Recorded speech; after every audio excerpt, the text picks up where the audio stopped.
करोड़ों की जमीन कब्जाने फर्जी मुकदमे में कार्रवाई का मामला। 4 पुलिसकर्मियों को सस्पेंड करने के बाद सीपी की प्रेस कॉन्फ्रेंस। धारा 147, 148, 149, 447, 448, 120B, 467, 395, 506 में केस दर्ज। कमल चौधरी, धीरू चौधरी, जितेंद्र कुमार पुलिसकर्मियों पर नामजद केस दर्ज। पुलिसकर्मियों के अलावा 15 अज्ञात के खिलाफ भी केस दर्ज। पुलिस और आबकारी विभाग की संलिप्तता की शिकायत हुई थी। सीपी आरोपी आबकारी विभाग की टीम पर कार्रवाई को डीएम को भेजी गई रिपोर्ट। करोड़ों की जमीन कब्जाने के मामले को लेकर की गई थी कार्रवाई। जमीन से कब्जा हटाने को फर्जी मुकदमे में फंसाया गया। जिसको फंसाया गया उसको जमीन वापस दिलाई गई। फर्जी मुकदमे कांड में जो भी लोग शामिल हैं उन पर कार्रवाई होगी। 4 पुलिसकर्मी किए गए हैं सस्पेंड। पूरे मामले की हो रही है जांच। डीसीपी सिटी के नेतृत्व में एसआईटी टीम का गठन। फर्जी मुकदमा लिखने को कहां से आया गांजा, कितने लोग हैं शामिल, जांच हो रही है। एप्लीकेशन लेने से लेकर आईओ तक के पुलिसकर्मियों की जांच शुरू। थाना जगदीशपुरा सेक्टर 4 चौकी क्षेत्र का है मामला।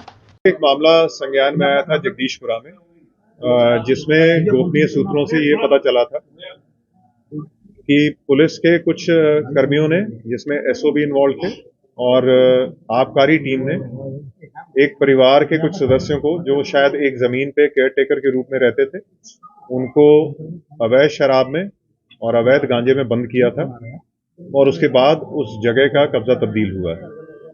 जब ये चीजें संज्ञान में आई, जो 3-4 दिन पहले संज्ञान में आई थी, हालांकि ये घटना अक्टूबर-नवंबर की है, तो डीसीपी सिटी ने एक रिपोर्ट दी थी जिसके बेसिस पे एसओ का और बाकी जो पुलिसकर्मी उसमें इन्वॉल्व थे उनके खिलाफ निलंबन की कार्रवाई की गई और उसके बाद उनकी विभागीय जांच एएसपी हरिपर्वत को दी गई और उसके साथ साथ ये पता किया गया कि इस पूरे प्रकरण में कौन वादियां हैं।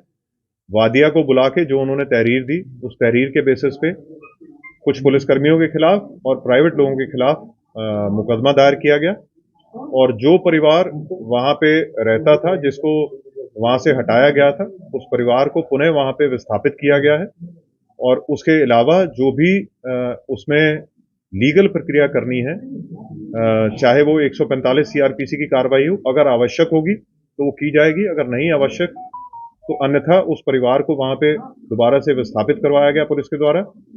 और जो भी इसमें पुलिसकर्मी इन्वॉल्व हैं या आबकारी विभाग के लोग इन्वॉल्व हैं, उनके खिलाफ विभागीय जांच करके उनकी जो भी उचित कार्रवाई, उनके खिलाफ सख्त से सख्त कार्रवाई है वो की जाएगी।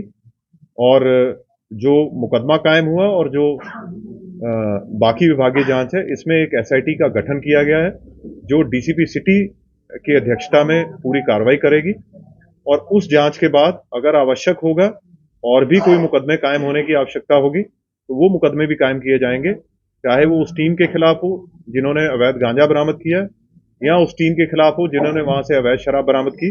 पहले उसमें जांच होगी और जांच होने के बाद अगर ये पाया जाता है कि ये सारी जो कार्रवाई थी ये गलत कार्रवाई थी, तो वहां मुकदमा भी कायम होगा और भी जो कार्रवाइयां होनी होगी उनके खिलाफ कार्रवाई की जाएंगी। इसके अलावा इसमें जो भी विवेचक हैं उनकी क्या रोल रहा, क्या भूमिका रही, उसकी भी जांच की जाएगी और अगर आवश्यक होगा तो उनके खिलाफ भी सख्ती से कार्रवाई की जाएगी।